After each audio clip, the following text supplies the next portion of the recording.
sa darating na paggunita natin ng makasaysayang 1986 People Power.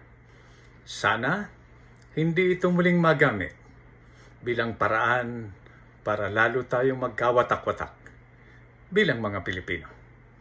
Sana maging aral ito sa atin bilang buhay na halimbawa na iiwan natin sa susunod na henerasyon ng mga pinuno at mamamayan natin para magkakasama tayong mangarap, magkaisa, taimtim na manalangin at magsikap para sa pangmatagalan na kapayapaan, pagkakaisa at kaunlaran na matagal na nating minimiti.